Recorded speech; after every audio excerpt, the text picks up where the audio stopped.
उपस्थित अनाउपस्थित आप सभी के चरणों में मेरा प्रणाम है। आप मेरा प्रणाम स्वीकार करें।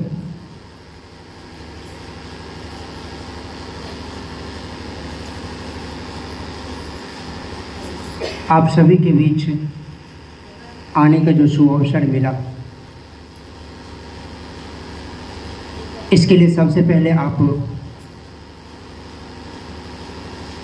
आपका आभार प्रकट करते हुए अपने गुरु शिव को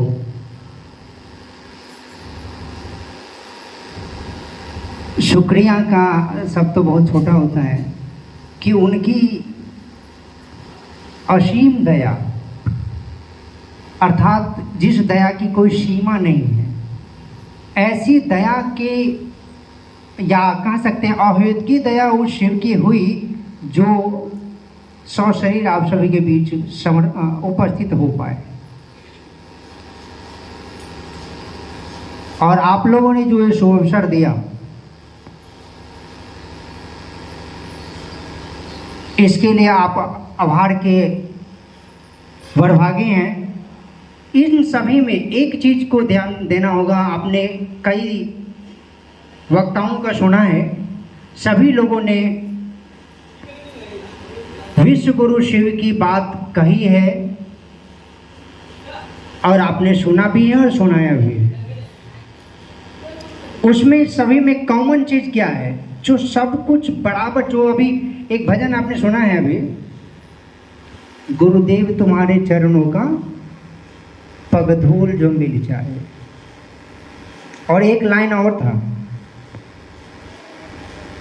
नजरों से गिराना ना चाहे लाख सजा देना। जितनी सजा देना है दे दो, लेकिन नजरों से गिराना नहीं। नजरों से गिरना मतलब समझते हैं? अभी गुरु ने इससे पहले भजन से पहले चर्चा करके गए हैं, नजरों का गिराना समझते हैं? समझते हैं कि नहीं समझते? समझते ही होंगे, बुद्धिजीवी है। मैं भले ना समझो, आप लोग कैसे नहीं समझिए। और वैसे भी ऐसे जिला में आप आते हैं जिसका जिला का नाम ही है धन्यवाद, तो सबको आप धन्यवाद देते हैं, चाहे कुछ करे तो अभी धन्यवाद तो पहले से दे रहे हैं आप। यानी आपने भले ही वो मुंह से कुछ ना बोले, किसी भी व्यक्ति के साथ कोई व्यक्ति आपसे अगर खफा हो गया तो मुंह से नहीं बोल पा रहे, किसी कारण बस आपका सम्मान कर रहे हैं, मुंह से नहीं बोल रहे, लेकिन नजर से गिर गए हो, नजर से गिरा दिए हो, यानी आपके सामने होकर भी आपसे ओझल हो जाना। तो एक शिष्य कह रहे हैं अपने गुरु से, चाहे लाख सजा देना, नजरों से गिराना ना।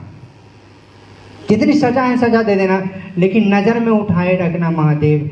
कहीं नजरों से गिर गए तो मुश्किल है संभल पाना, कोई नहीं संभालेगा। देवता को तो क्या करे, उनका विश्वास ही नहीं। कहा ही जाता है देवता रूठे तो ठौर है, यानी गुरु ठिकाना दे देगा, संभाल लेगा।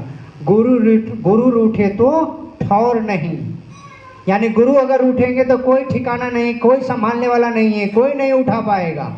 लेकिन देवता मान लीजिए आपका रूठ गए तो गुरु जी में इतना पावर है। सदगुरु के बारे में कहा गया है, सदगुरु में इतनी पावर है कि देवताओं को मना सकता है। लेकिन क्या आपके गुरु सदगुरु हैं? वो तो सदगुरुओं के भी गुरु हैं। कहा ही जाता है गुरुओं के गंगोत्री उनसे चलती है,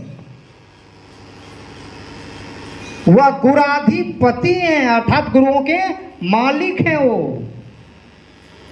अब उनकी बात हो रही है, तो जो व्यक्ति जो सदगुरु के बारे में लिखा, यानी आदमियों ने लिखा या बोला कि देवता रूठे तो ठौर नहीं, गुरु रूठे, देवता रूठे तो ठौर मिलेगा, जगह मिल जाएगा, लेकिन गुरु रूठे तो ठौर नहीं, कोई जगह नहीं देगा।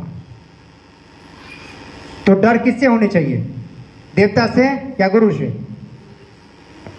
किससे होनी चाहिए? गुरु से ना। देवता का बॉस कौन है? अब देवताओं के रूप में भी ना देवता का बॉस महादेव हैं, इसलिए नाम ही ना उनका महादेव। वो देवता थोड़ी ना है, देवताओं का भी बाप है वो बेचारे देवता को कुछ होता तो जाते हैं किसके पास? महादेव के पास। हाथ समझा दीजिए ना, थोड़ा देर न दीजिए, सब कुछ अमृत अपने बांट लिया। जब सब देख रहा मर रहे हैं हम, हाहाकार, तो महादेव के पास चला गया। अब क्या करे बेचारे, जब अच्छा चीज बांट रहा था तो महादेव को नहीं बुलाया, और जब देख रहा आप मर जाएंगे, अमृत कोई काम ही नहीं करेगा, तब महादेव के पास भाग गया। अब क्या करे, महादेव हैं, कैसे कह दे कि हम छोड़ देंगे, वो तो सभी का है, इसीलिए उनको कहा जाता है सुर, असुर पूजित है वो। ये है महादेव, इसको कहते हैं महादेव। जब नाम आपके दिलों में महादेव का होगा तो सर गर्व से कहेगा, भले आपको इतना देर आपने सुना है ना, भले कुछ मिले या ना मिले, लेकिन आप गर्व से कहेंगे हम शिष्य हैं तो महादेव के, भले कुछ मिले ना मिले। वो एक शायर नहीं कहता है कि अरे कुछ मिले नहीं मिले तो मुकद्दर की बात है, हम कोशिश भी नहीं करें ये तो गलत बात है। मिले नहीं मिले ने क्या लेना देना, क्या मिलता है यहाँ पे, दो चीज मिलता है यहाँ पे। शिव श्री सैंद्रानंद ने बहुत अच्छी सुंदर बात कहा करता था, भाई साहब दुनिया में आपको दो चीज देगा, ये दुनिया के लोग दो चीज देगा, क्या, या तो बहुत ज्यादा सम्मान देगा या बहुत ज्यादा अपमान करेगा, और कुछ नहीं देगा, क्योंकि है ही नहीं इनके पास, तो देगा कहां से, है ही दो ये चीज। लेकिन उस सम्मान के पीछे भी अपमान का मुस्कुराहट छुपी होती है। जैसे बलि, बकरा को जब बलि देना होता है तो बढ़िया से नहाया गया उसको, फिर माला पहनाया, फिर हरा हरा दुभी दिया, और तब उसको हलाल कर दिया। तो याद रखिएगा, जो आपको ज्यादा सम्मान दे रहा था समझ जाइए आप हलाल होने वाले हैं। और शिव श्री सैंद्रानंद ने अपनी किताबों में इसको अंकित किया, लिखा है कि मैंने सम्मान के आगमन में अपमान का मुस्कुराहट देखा है। यानी सम्मान का आगमन, सम्मान जब आ रही है तो उसके पीछे अपमान का मुस्कुराहट देखा है। यानी अपमान मुस्कुरा रहे हैं, अभी सम्मान ले रहा है, रुक जाओ गला पर तलवार चढ़वाएंगे हम, रुको पहले, अभी हंस लो जितना हंसना है, आप जितना हर हरा तो भी खाना है खा लो, माला पहन लो, गला तो हम कटवाएंगे ही कटवाएंगे। लेकिन अगर आप शिव के साथ हो गए, शिव आपके गुरु हो गए, तो इन दोनों से ऊपर उठ जाएंगे आप। आपको सम्मान नहीं छुएगा, ना अपमान आपको प्रभावित करेगा, क्योंकि शिव ही एकमात्र देवता है जो निस्वार्थ, और वो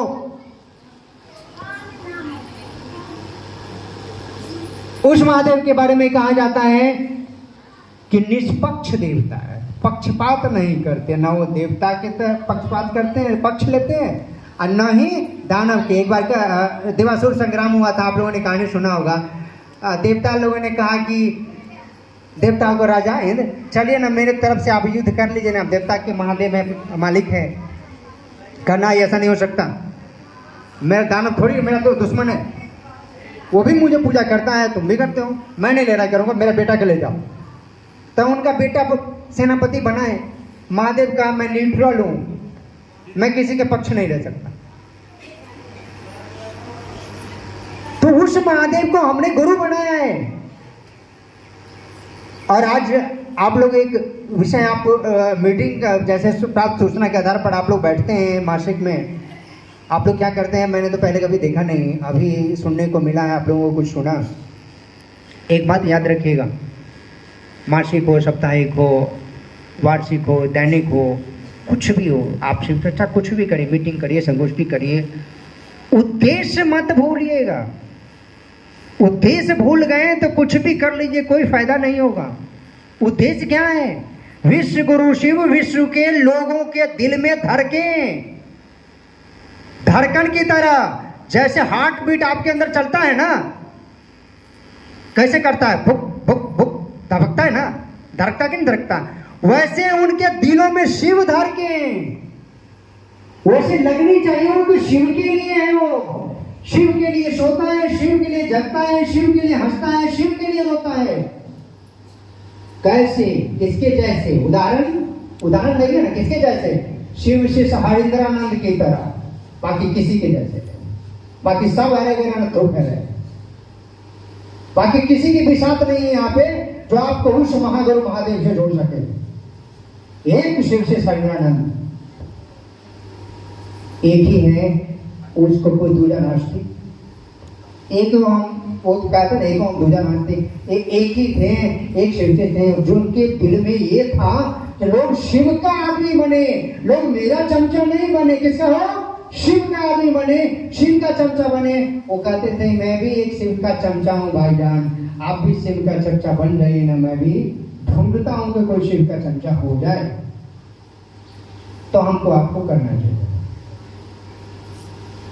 ये कुछ आप लोगों ने लिखा है और आप लोगों से एक विनती है, बार बार मन से लगा आपको कर रहे थे, कुछ आपने कोई जिज्ञासा हो जो आपको ऐसा लग रहा हो कि नहीं ऐसा नहीं होनी चाहिए, ऐसा होनी चाहिए, आपको ऐसा गुरु और शिष्य संबंधित आपका स्वयं अधिकार है इस बात को रखने और करने का। मीटिंग कोई भी रखें, बैठक कभी होती है उसमें आदान प्रदान होती है, ऐसा नहीं है मंच पर 2 घंटा बातें करके चल गए, आओ अपने सुन लिया, कहा बोला कुछ समझ में नहीं, ऐसा नहीं बोलना। आपका हक है ये सवाल करने का कि आपने बोला क्या, मुझे समझ में नहीं आया, फिर से समझाइए। ये आपका अधिकार है और इस अधिकार को आप समझिए, आप नहीं समझिए तो कोई नहीं समझाएगा। ये अधिकार आपके गुरु शिव ने ही दिया है और इस चीज को घोषणा करने वाले कि शिव जन जन के गुरु हो, इसके उद्घोषक शिव से सहेंद्रानंद ने यह अधिकार दिया है कि आप उन तमाम गुरु भाई जो कहते हैं, मतलब गुरु भाई का संज्ञा तो उनको दिया जाता है जो शिव का शिष्य हैं, भले जो नहीं भी हैं हम लोग कह देते हैं, लेकिन सचमुच में गुरु भाई गुरुवान वही हैं जो शिव का शिष्य हैं या होने की मंशा में हैं। बाकी किसी को गुरु भाई के बन के संज्ञा देने की अब है ही नहीं, तो फिर क्या संज्ञा दीजिएगा जी। जी वो कल्याणी गुरु भक्त का एक जानना चाहती हैं, लिखते हैं साहब ये भी बोले हैं कि जो गुरु चर्चा में गड़बड़ी फैला रहे हैं ऐसे किसी भी लोगों को मैं नहीं छोड़ूंगा, शरीर में रहकर छोड़ दे रहा हूँ। बिल्कुल, क्यों कहा था उन्होंने? अगर उनकी बात आपने कहा, मैं अभी कह रहा था ना कि एक ही व्यक्ति है जो आपको ईमानदारी से शिव की बात कर किया, अपने आप को नहीं थोपा, अपने आप को बाबागिरी नहीं दिखाया आपके बीच। वो चाहते देवताओं ने या उनका आसमान की सत्ता ने भी कहा कि तुम गुरु बन जाओ, कहा मैं काम नहीं करूंगा, दुनिया के लोगों ने यही किया है मैं भी वही करूं, नहीं किया उन्होंने इसीलिए कहा है कि जो गड़बड़ी करता मैं छोड़ूंगा, लेकिन शरीर में तो छोड़ भी देता हूं, बख्श भी देता हूं, लेकिन शरीर छोड़ने के बाद नहीं बख्शूंगा। क्यों? इसीलिए कि उनको आंख रहते हैं, शरीर रहते वो देखे उनके सामने में। असाम उन्होंने किताब में लिख दिया है, बोल दिया, हजारों बार बोल दिए कि जी करता है कि तलवार चला दो। आप लोगों ने सुना या नहीं सुना मुझे नहीं पता, जिन लोगों ने उनका ऑडियो या रिकॉर्डिंग सुना उनको पता। वो कह रहे हैं कि जी करता है कि मैं भी तलवार चला दूं, लेकिन क्या करूं?